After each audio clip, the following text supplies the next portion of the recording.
कहानी की शुरुआत होती है लास वेगास सिटी से, जहां चारों ओर जॉम्बीज फैल चुके हैं। वहां के लोग बहुत ज़्यादा डरे हुए हैं। हर कोई अपनी जान बचाकर वहां से भाग रहा है क्योंकि जॉम्बीज ने पूरे शहर को तबाह कर दिया है। अब सीन शिफ्ट होता है जहां हम मॉली और निक को देखते हैं जो सिटी से बाहर निकल रहे थे क्योंकि उनका एक फ्रेंड होता है जिसका नाम जिमी है, जो इन्हें मैक्सिको ले जाएगा जहां पर ये जॉम्बी वायरस अभी तक नहीं फैला है। जिसके बाद वो दोनों अपनी कार में उसी एयरफील्ड की तरफ आगे बढ़ रहे होते हैं, लेकिन रास्ते में कुछ ही दूर चलने पर मॉली की रेतीले एटमॉस्फेयर में तबीयत खराब हो जाती है और वो कार को किनारे लगाकर रोक देता है। जहां पर निक मॉली से कहता है कि वो जल्द ही एयरपोर्ट तक पहुंचने वाले हैं और उन्हें पहुंचने में ज़्यादा टाइम नहीं लगेगा। ऐसा कहकर वो एक बार फिर से कार को स्टार्ट करता है, लेकिन वो लोग देखते हैं कि उनकी कार वहीं रेत में फंस चुकी है। बहुत सारी कोशिश करने के बावजूद भी कार बाहर नहीं निकलती है। अब यहाँ पर मॉली निक को ब्लेम करता है कि ये सब उसी की वजह से हुआ है और उन दोनों के बीच बहस होने लगती है। लेकिन तभी वो देखते हैं कि शहर की तरफ से एक आदमी उनकी तरफ आ रहा है और वो लोग समझ जाते हैं कि वो एक जॉम्बी है जो बहुत ही धीरे धीरे आगे बढ़ रहा था। उसे अपनी तरफ बढ़ता देख निक कार से अपनी गन लेने जाता है। इसी बीच उसकी मोबाइल भी कार से नीचे गिर जाती है। अब निक उस जॉम्बी को गन से शूट करता है और वो जॉम्बी वहीं पर गिर जाता है और उन दोनों को लगता है कि वो जॉम्बी मारा गया है और इसीलिए वो दोनों जश्न मनाने लगते हैं। लेकिन थोड़ी ही देर बाद वो जॉम्बी फिर से खड़ा हो जाता है क्योंकि निक का निशाना इतना पक्का नहीं था कि वो जॉम्बी को सिर पर शॉट मार सके और वहां पर वो जॉम्बी एक बार फिर से दोनों की तरफ आगे बढ़ता है।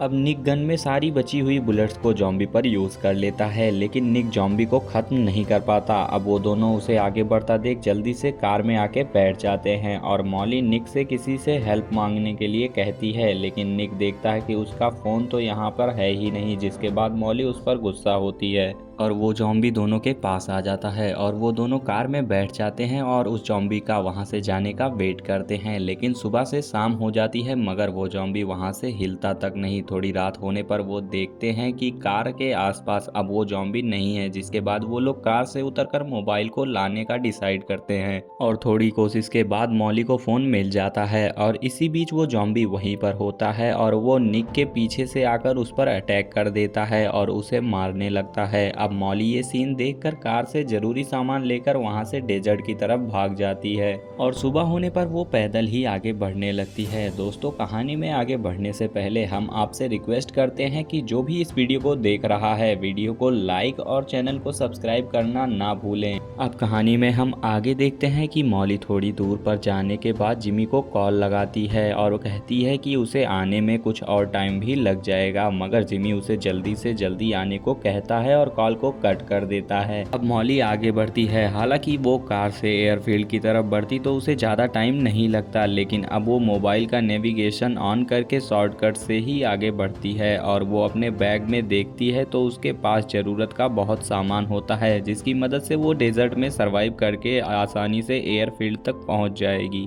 और वो इसी भरोसे आगे बढ़ती है और कुछ दूर चलने पर वो थक जाती है और अब वो रात होने पर एक जगह रुकने का सोचती है और वहां पर आग लगाकर आराम करने लगती है और इसी बीच वो अपने बेटे चेस को याद करती है जो उसकी बहन के पास रहता है। और अब हम देखते हैं कि वो जॉम्बी वहां पर आ जाता है और मॉली पर अटैक कर देता है, लेकिन मॉली अपनी जीने की विल पावर से उस जॉम्बी से बच जाती है और एक चट्टान पर चढ़ जाती है और वहीं पर आराम करने लगती है क्योंकि वो जॉम्बी चट्टान पर नहीं चढ़ सकता था। अब सुबह होने पर वो देखती है कि वो जॉम्बी अभी भी वहीं खड़ा है और उसके नीचे आने का वेट करता है। इसके बाद मॉली एक छोटी सी लकड़ी से उसे भगाने की कोशिश करती है और उसे लगता है कि वो जॉम्बी उस लकड़ी को देखकर भाग जाएगा, लेकिन ऐसा कुछ भी नहीं होता और उल्टा मॉली को ही वहां से भागना पड़ता है और वो अपना सारा सामान साथ ले जाती है। और अब हम देखते हैं कि वो जॉम्बी भी उसका पीछा करता है। हालांकि वो जॉम्बी बहुत स्लो था लेकिन खतरनाक भी बहुत था।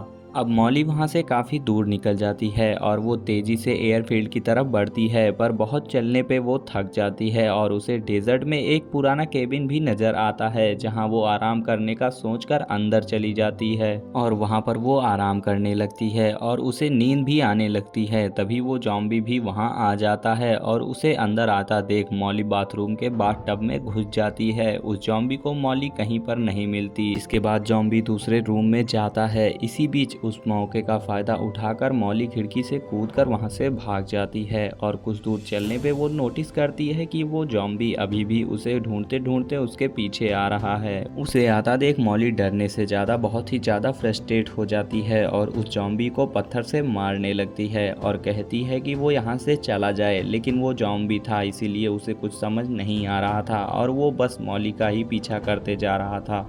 अब मॉली भी उसे इग्नोर करके आगे बढ़ती है और अपने आप से ही बात करने लगती है और साथ ही वो ज़ॉम्बी से भी बात करती है और उसका नाम स्मॉल रखती है। हालांकि इस बात से ज़ॉम्बी को कोई भी फ़र्क नहीं पड़ता है क्योंकि वो तो एक डेड बॉडी थी। अब मॉली एक चट्टान पर रात बिताने का डिसाइड करती है और वो देखती है कि वो ज़ॉम्बी अभी भी वहीं है। इसके बाद वो अपना पास्ट एनालाइज करती है जहाँ पर हम फ्लैशबैक में देखकर समझ जाते हैं कि वो एक मॉल में डांसर थी। सुबह होने पर मॉली एक बार फिर से आगे बढ़ने लगती है लेकिन वो ज़ॉम्बी भी उसके पीछे आता है। लेकिन अब मॉली देखती है कि एक रेतीला तूफान उसकी तरफ तेजी से आ रहा है, जिसके बाद वो अपने आप को बचाने के लिए भागती है। लेकिन इसके बावजूद भी वो और वो ज़ॉम्बी दोनों ही तूफान की पेट में आ जाते हैं और जब मॉली को होश आता है तो उसे उसका बैग और वो ज़ॉम्बी कहीं नजर नहीं आता क्योंकि तूफान की वजह से वो खो गए थे। साथ ही मॉली को हाईवे पर एक ब्लैक कार नजर आती है और वो उसे आवाज़ लगाती है जिसमें से दो लड़के निकलते हैं और वो उसकी मदद के लिए उसे कार में बिठा लेते हैं और उसे पानी भी पिलाते हैं। थोड़ी देर बाद मॉली उनसे कहती है कि उसका सामान रेत में ही कहीं खो गया है, जिसके बाद वो दोनों उसका बैग ढूंढने जाते हैं। इसी बीच मॉली कार में एक फोटोग्राफ को देखती है जिससे उसे पता चल जाता है कि ये दोनों लड़के चोर हैं और ये कार भी चोरी की ही है। वो दोनों लड़के बैग को ढूंढ के ले आते हैं, जिसके बाद वो ना चाहते हुए भी उन्हें मैक्सिको से एयरफील्ड जाने की बात बता देती है। तभी पीछे से एक लड़का पॉलीथीन से मॉली को मारने की कोशिश करता है, लेकिन किसी तरह वो अपने आप को बचाने की कोशिश करती है। तभी हम देखते हैं कि मॉली का वो दोस्त जिसका नाम स्मॉल था वो उसे बचाने के लिए वहाँ पर आ जाता है और वो टेड को पीछे से बाइट कर लेता है। अब वहाँ उस ज़ॉम्बी को देखकर जेसन भी कार को लेकर भाग जाता है। स्मॉल का ऐसा व्यवहार देखकर मॉली को उस पर थोड़ा प्यार आता है। वो कार से गिरी हुई चीज़ों को इकट्ठा कर लेती है जिसमें खाने पीने के सामान भी थे। अब मॉली को एक बोट भी मिल जाती है और मॉली अपने सामान को बोट में रखकर उसे खींचते हुए आगे बढ़ती है। वो स्मॉल ज़ॉम्बी भी उसके पीछे आ रहा होता है। थोड़ी दूर चलने के बाद मॉली अपने आप को थका हुआ महसूस करती है, इसीलिए वो एक तरकीब सोचती है और एक टायर की मदद से उसके गले में एक बोर्ड बांध देती है। स्मॉल उस सामान को खींच रहा होता है। चलते चलते मॉली ने स्मॉल को बताया कि वो एक बार में काम किया करती थी और बताया कि बहुत ही छोटी उम्र में वो माँ भी बन गई थी। उसका बेटा जिसका नाम चेस है जो उसकी बड़ी बहन के पास रहता है क्योंकि मॉली तब बहुत ही ज़्यादा छोटी और बिगड़ैल लड़की थी। इसी वजह से उसके बेटे की कस्टडी उसकी बहन को मिल जाती है। यहाँ पर वो थोड़ी दूर आगे बढ़ते हैं तब मॉली नोटिस करती है कि स्मॉल तो एक पालतू ज़ॉम्बी की तरह बिहेव कर रहा है। इसके बाद मॉली तय करती है कि अगर वो उसके सारे इंस्ट्रक्शंस माने तो वो उसे अपने साथ रखेगी, जिसके बाद स्मॉल उसकी हर बात समझने लगा था और जैसा मॉली कहती वो वैसा ही करता। अब वो दोनों चलते चलते हाईवे पर आ जाते हैं जहाँ पर उन्हें एक मिलिट्री की गाड़ी आती हुई दिखाई देती है।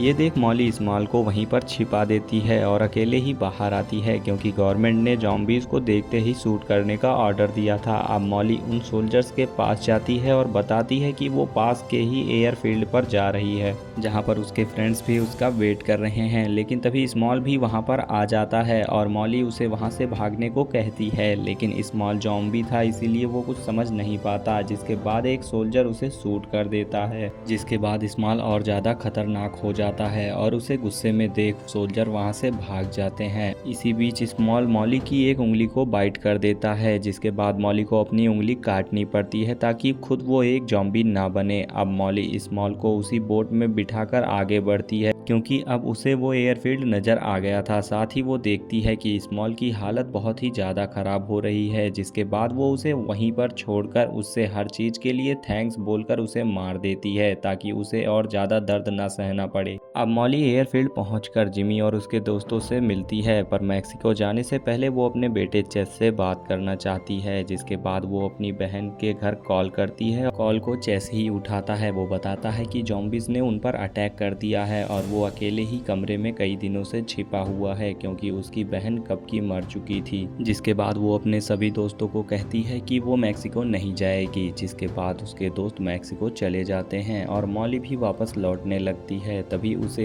एक कार दिखती है जिसकी चाबी के लिए उसे कई ज़ॉम्बीज का सामना करना पड़ता है। उन सभी ज़ॉम्बीज को खत्म करने के बाद उस कार में वो अपनी बहन के घर पहुंचती है, जहां उसे पता चलता है कि उसकी बहन और उसका हस्बैंड दोनों ही मारे जा चुके हैं और चेस एक जगह पर छिपा हुआ है और आसपास ढेर सारे ज़ॉम्बीज हैं। मॉली उन्हें मारते हुए अपने बेटे चेस को बचाकर निकल जाती है और इसी के साथ ये कहानी यहीं खत्म हो जाती है। वीडियो के लिए एक लाइक तो बनता ही है और ऐसी ही इंटरेस्टिंग कहानियों के लिए सब्सक्राइब करें हमारे चैनल को।